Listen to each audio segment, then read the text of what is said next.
आज हम पढ़ेंगे वो पार्ट पढ़ेंगे, पार्ट नंबर 9। इसका नाम है प्रकाश यानी लाइट के बारे में।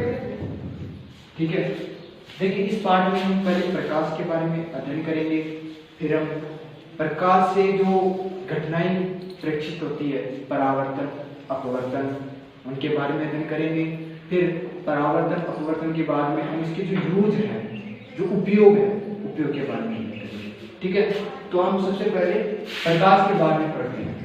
तो सबसे पहले आप लोग सोचिए कि प्रकाश क्या होता है। ठीक है, लाइट क्या होती है। तो मैं आपको बोलूं कि लाइट क्या होती है। तो देखिए लाइट जो होती है ये मतलब एक प्रकार से एक प्रकार से उजाला जिसको हम बोलते हैं, है ना। तो किसी चीज को प्रकाशमान जो होता है, मतलब क्या होता है कि लाइट हमको तभी दिखाई देती है जब कोई चीज परावर्तित होकर हमारी आंखों में पहुंचती है, वो चीज हमें तभी दिखाई देती है। जैसे मैं आप लोगों को बताऊं कि अंधेरा क्या होता है। अंधेरा, तो अंधेरा एक चीज ये होता है कि जो अंधेरा होता है, डार्कनेस, वो तभी होता है यानी जहाँ पर प्रकाश नहीं होता वहां पर क्या होता है, अंधेरा होता है। जैसे हम बोलते हैं ना, जैसे पहले लाइट थी, है ना, फिर लाइट एकदम से चली गई, तो फिर हम क्या बोलते हैं, अंधेरा हो गया। इसका मतलब क्या है, जहाँ लाइट नहीं है वहां पर क्या है, अंधेरा। लाइट की अनुपस्थिति क्या होती है, अंधेरा होता है। ठीक है, तो वहां पर क्या होता है कि जो चीजें हमको दिखाई देने में हेल्प करती है ना, किसके माध्यम से होता है, वो प्रकाश के माध्यम से होता है। ठीक है, तो प्रकाश के बारे में हम अध्ययन करेंगे। तो देखिए प्रकाश के बारे में अध्ययन करने से पहले दो चीज समझेंगे, एक होता है बिंब और एक क्या होता है, प्रतिबिंब। एक होता है बिंब और एक क्या होता है, प्रतिबिंब होता है। ठीक है, बिंब का क्या मतलब होता है। बिंब को तो हम इंग्लिश में बोलते हैं ऑब्जेक्ट, और प्रतिबिंब को क्या बोलते हैं, इमेज। एक होता है ऑब्जेक्ट, एक क्या होता है, इमेज। देखिए बिंब का मतलब होता है कि जिसकी मतलब जिससे लाइट परावर्तित होकर टकराकर परावर्तित होकर हमारी आंखों में पहुंचती है, यानी जिस चीज को हम देख रहे होते हैं उस चीज को क्या बोलते हैं, बिंब बोलते हैं। ठीक है, जैसे मैं आप लोगों को बताऊं, जैसे अभी आप समझ में आ जाएगा। जैसे आप यहाँ पर खड़े हो, ठीक है, ठीक है, जैसे यहाँ पर आप खड़े हो और जैसे कोई भी वस्तु है, ये कोई भी वस्तु है, यहां से क्या है, कोई प्रकाश लाइट आई, टकराई, और टकराने के बाद में हमारे आंखों के अंदर प्रवेश कर गई, आंखों के अंदर प्रवेश कर गई। तो हमारे आंखों में प्रवेश करने के बाद में ये वस्तु हमको क्या करती, दिखाई देगी। ठीक है, जो वस्तु हमको दिखाई देती है उस वस्तु को हम क्या बोलते हैं, बिंब बोलते हैं। ये क्या हो गया, ठीक है। अब सपोज करो यदि यहाँ पर लाइट नहीं होती, जैसे मान लो यहाँ पर ट्यूबलाइट जल रही है, ठीक है, और ये टकरा कर उसमें आता है, ठीक है, प्रकाश गया, टकराया उस प्रकाश से। ठीक है, मान लो ये लाइट एकदम से चली गई, तो क्या ये लाइट आएगी, यहाँ पर नहीं टकराएगी, आंखों में नहीं जा पाएगी, तो क्या वस्तु दिखाई देगी, नहीं दिखाई देगी। तो प्रकाश की सहायता से हम किसी वस्तु को देखते हैं। ठीक है, किसकी सहायता से, प्रकाश की सहायता से। ठीक है, तो बिंब और प्रतिबिंब उसके बारे में समझ रहे हैं। अभी हम और समझेंगे। सबसे पहले हम बात करते हैं प्रकाश के गुण धर्म, यानी प्रकाश के क्या क्या गुण धर्म होते हैं। तो सबसे पहले आता है प्रकाश के गुण धर्म।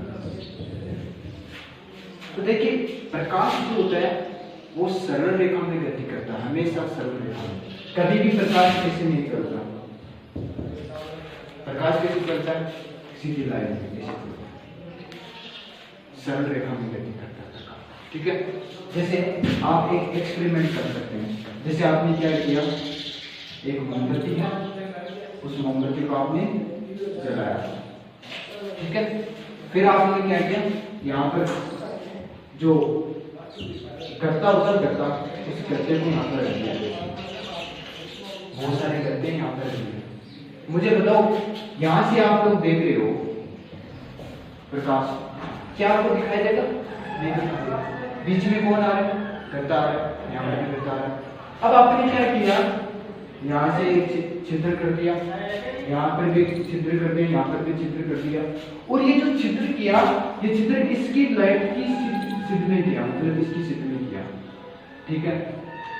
तो देखो ये लाइट यहाँ से, फिर यहाँ से, फिर यहाँ से किसमें चलेगी, आंख में चलेगी।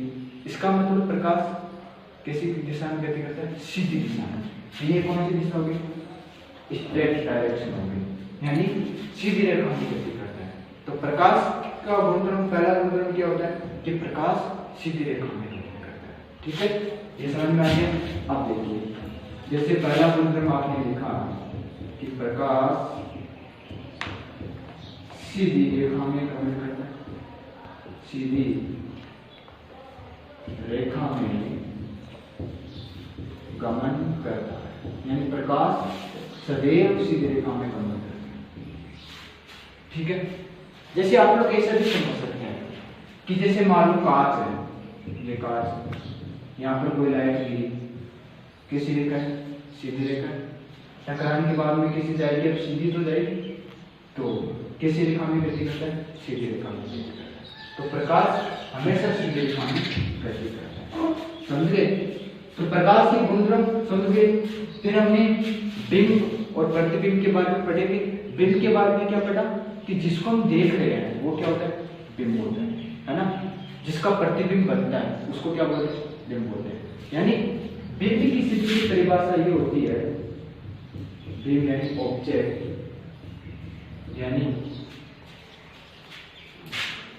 यानी वह वस्तु जहां से प्रकाश किरणें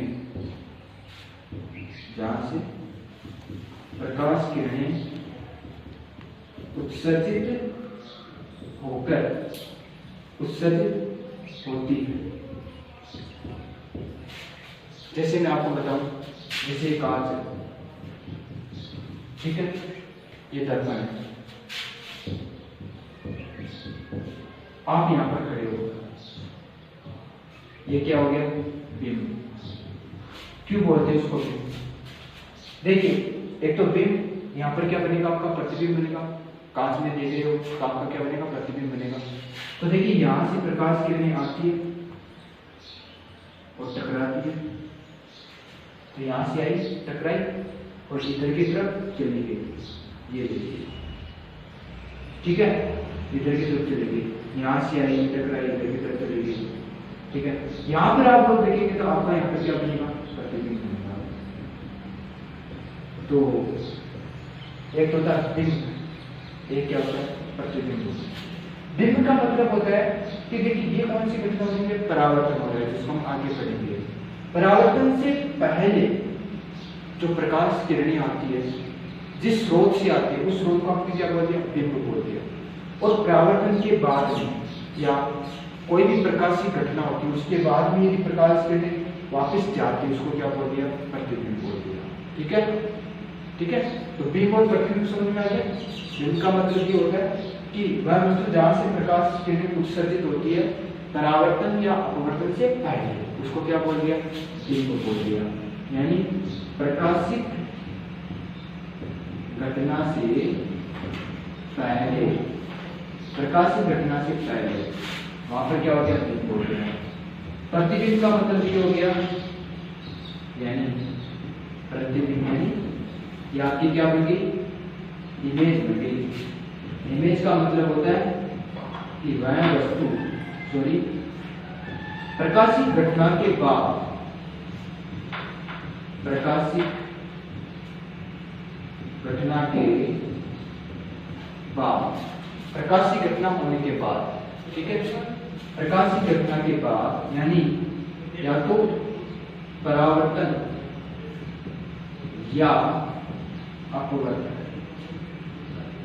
या तो परावर्तन या अपवर्तन होने के बाद, जो अपवर्तन होने के बाद में जो किरणें, जब किरणें मिलती है अथवा मिलती हुई प्रतीत होती है, उसको आपने क्या बोल दिया? बिंब बोल दिया, प्रतिबिंब बोल दिया। तो बिंब का मतलब होता है कि प्रकाशीय घटना से पहले जब प्रकाश किरणें जाती है उसको तो आपने क्या बोल दिया? बिंब। और प्रकाशीय घटना के बाद में जब प्रकाशीय घटना के बाद में जब प्रकाश की किरणें मिलती है अथवा मिलती हुई प्रतीत होती है उसको आपने क्या बोल दिया? प्रतिबिंब बोल दिया। देखिए कैसे हम बोल सकते हैं, जैसे कांच यानी दर्पण, ठीक है, यहां पर कोई वस्तु रखी हुई है, ये कोई वस्तु है, मैंने कहा प्रकाशीय घटना के पहले, यानी प्रकाशीय घटना, इस प्रकाशीय घटना के पहले जो भी हो रहा है, प्रकाशीय घटना के बाद में देखो किरणें उत्सर्जित हो रही है, ठीक है, ये किरणें उत्सर्जित हो रही है, उसको तो आपने क्या बोल दिया? जिस स्रोत से किरणें उत्सर्जित हुई उसको तो आपने क्या बोल दिया? बिंब बोल दिया। और प्रकाशीय घटना के बाद ये प्रकाशीय घटना हो गई क्या? परावर्तन हो गया। तो परावर्तन के बाद में जब किरणें या तो मिलती है या मिलती हुई प्रतीत होती है उसको आपने क्या बोल दिया? प्रतिबिंब। तो बिंब का क्या बनता है? प्रतिबिंब बनता है, ठीक है। तो ये समझ में आ गई। फिर हम पढ़ेंगे प्रकाशित घटनाएं, यानी प्रकाश के द्वारा क्या क्या घटनाएं हमको प्रेक्षित होती है, ठीक है।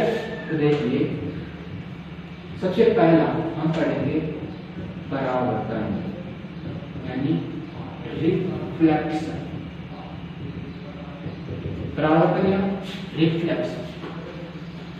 परावर्तन का मतलब आप जानते हैं, जैसे आपने कांच लिया, सूर्य के सामने रखा, तो सूर्य से जो प्रकाश किरणें आई वो टकराई और क्या बन गया? चिल्का। जो चिल्का होता है वो क्या हो गया? प्रतिबिंब हो गया, ठीक है। तो देखिए परावर्तन का मतलब होता है कि जब प्रकाश की किरणें, मैंने ये पहले भी बताया था कि जब माध्यम एक होता है तब कौन सी घटना होती है? परावर्तन। और जब माध्यम दो होता है तब कौन सी घटना प्रेक्षित होती है? अपवर्तन प्रेक्षित। हम आगे पढ़ेंगे, ठीक है। तो देखिए परावर्तन की घटना सबसे पहले कब प्रेक्षित होती है? जब माध्यम एक, माध्यम कितना? एक माध्यम, ठीक है। जैसे हम करेंगे परावर्तन, ये क्या है? एक दर्पण है, क्या है? हाँ, तो हमने बोला जब माध्यम एक है तब कौन सी घटना होती है? परावर्तन, ठीक है। अब हम क्या करते हैं? दर्पण। सबसे पहले देखो दर्पण कैसे बनाते हैं। जैसे हमारे पास में नॉर्मली कांच होता है, नॉर्मली कांच, उसके पीछे हम क्या कर देते हैं? पॉलिश कर देते हैं। पॉलिश करने के कारण क्या होता है कि पॉलिश करने के बाद में जो प्रकाश है वो सीधा पार नहीं होता। जैसे हम कांच के सामने कोई प्रकाश स्रोत रखते हैं तो लाइट जाती है फिर उधर की तरफ निकल जाती है, ठीक है। लेकिन आपने क्या कर दिया? पॉलिश कर दिया। पॉलिश करने के बाद में क्या होगा? पॉलिश कर दिया आपने और पीछे की तरफ गत्ता रख दिया, ठीक है। तो प्रकाश क्या होगा? टकराएगा, इधर की तरफ आएगा, ठीक है। उसको आपने क्या बोल दिया? परावर्तन बोल दिया, ठीक है। तो दर्पण को कैसे बनाते हैं ये बता दिया। जब माध्यम एक होता है उस समय क्या होता है कि एक किरण किसी बिंब से आती है। मैंने क्या बताया? बिंब और प्रतिबिंब बता दिया। बिंब से कोई किरण आती है, उसको आपने कौन सी किरण नाम दे दिया? आपतित किरण। कौन सी किरण है? आपतित किरण, आपतित किरण। और जैसे ही आपतित किरण आई दर्पण से टकराई, टकराने के बाद में ये क्या हो गई? परावर्तित हो गई। इस घटना को आपने क्या बोल दिया? परावर्तन, ठीक है। तो ये घटना क्या हो गई? ये कौन सी किरण हो गई? परावर्तित किरण। तो ये तो है आपतित किरण। आपतित का मतलब आने वाली किरण, परावर्तित का मतलब जाने वाली किरण, ठीक है। इसके बाद में जो इस आपतित किरण और परावर्तित किरण को अलग करने के लिए हम क्या करते हैं? एक संरचना मानते हैं जिसका नाम होता है अभिलंब। ये अभिलंब होता है हमेशा इस दर्पण के क्या होता है? लंबवत होता है। मतलब दर्पण से कितना डिग्री का कोण बनाता है? 90 डिग्री का कोण बनाता है। मतलब यहाँ से कितना डिग्री का कोण बनाता है? 90 डिग्री का कोण बनाता है, ठीक है, और इसको आपने क्या बोल दिया अभिलंब, ठीक है। तो एक तो कौन सी किरण होगी आपतित किरण, एक कौन सी होगी परावर्तित किरण, बीच में क्या हो गया अभिलंब हो गया, ठीक है। ये घटना क्या कहलाती है परावर्तन। परावर्तन का सीधा सा मतलब होता है कि किसी बिंब से आने वाली किरण परावर्तन के पश्चात वो प्रतिबिंब का निर्माण करती है। इसका निर्माण करती है प्रतिबिंब। इसके पीछे आप क्या कर दो, ये बीच में पीछे क्या गत्ता रख दो, है ना। पीछे जब गत्ता रखते हो तो यहाँ पर क्या बनता है आपको पता है, चिलका बनता हुआ नजर आता है। कांच लिया, कांच के सामने कोई लाइट लगी, आप पीछे की तरफ देखते हो, पीछे की तरफ देखते हैं क्या बनता है चिलका बनता हुआ नजर आता है। इसके कारण ये जो घटना कहलाती है उसको क्या बोल दिया परावर्तन, ठीक है, समझ में आ गया।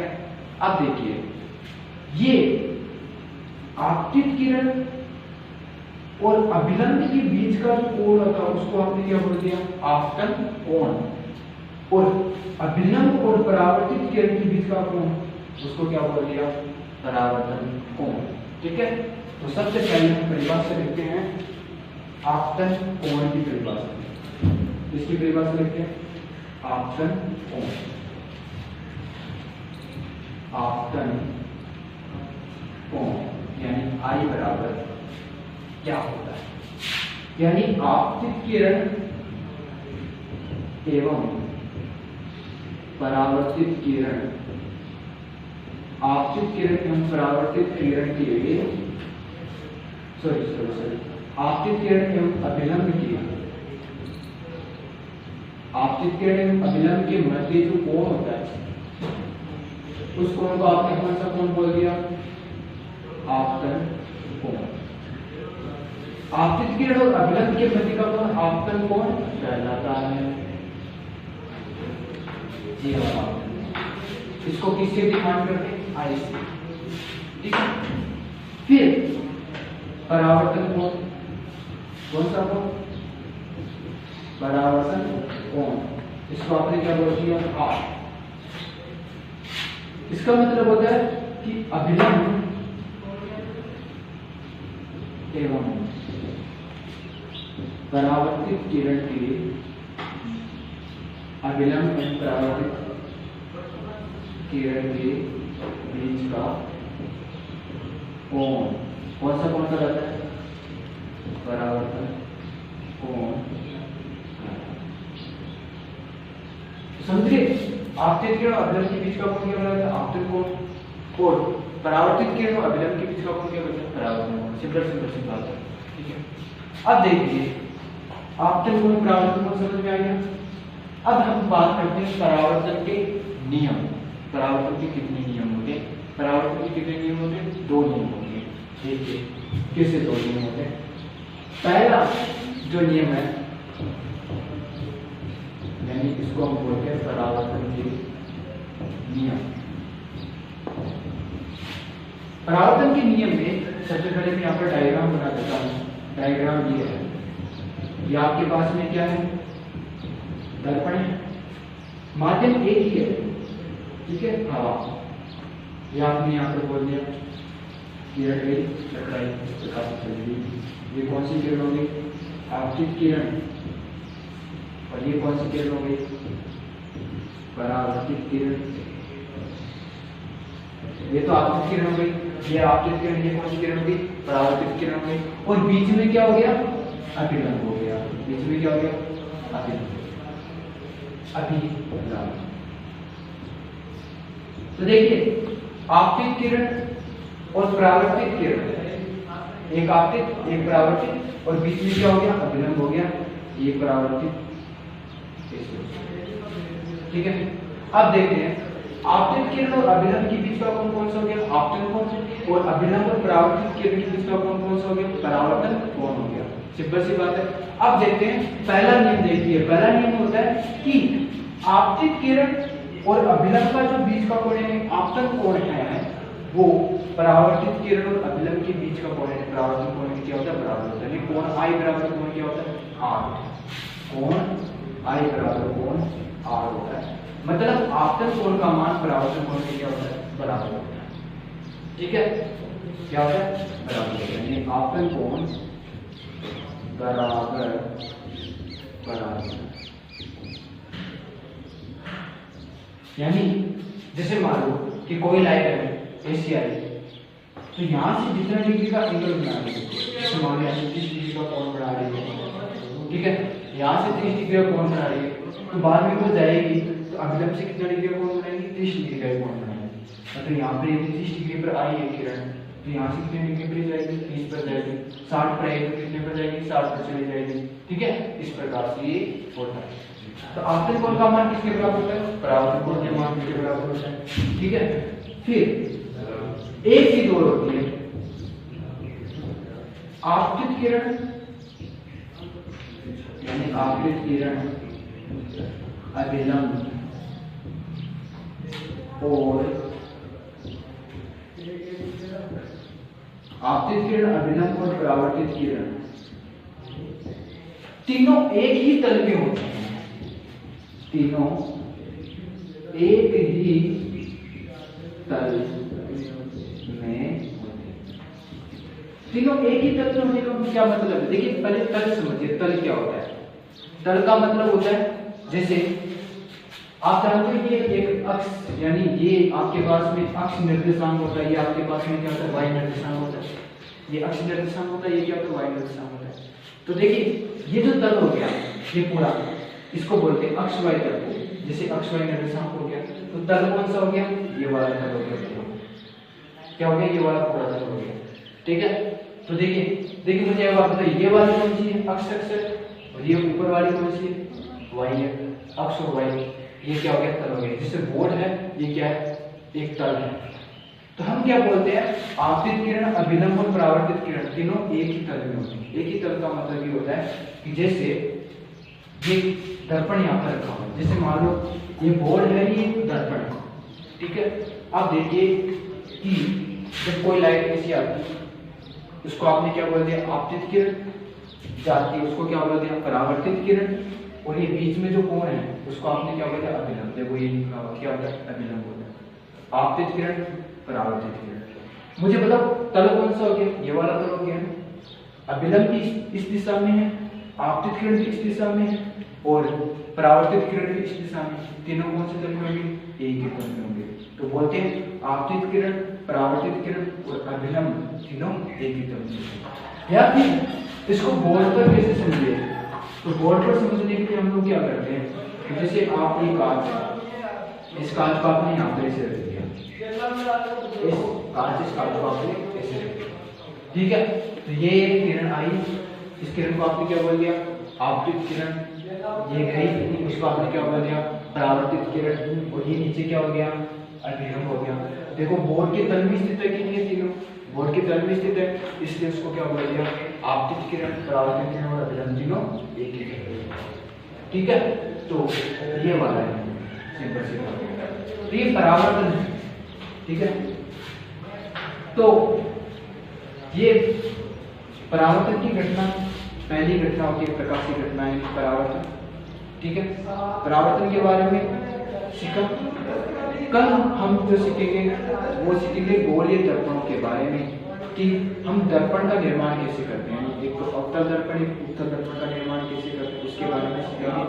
ठीक है, तो आज हमने परावर्तन के बारे में पढ़ा, बिंब और प्रतिबिंब के बारे में पढ़ा, यानी जो बेसिक चीज है, आधारभूत चीज है, उसके बारे में पढ़ा। बाकी हम पढ़ेंगे नेक्स्ट क्लास में। Thank you so much.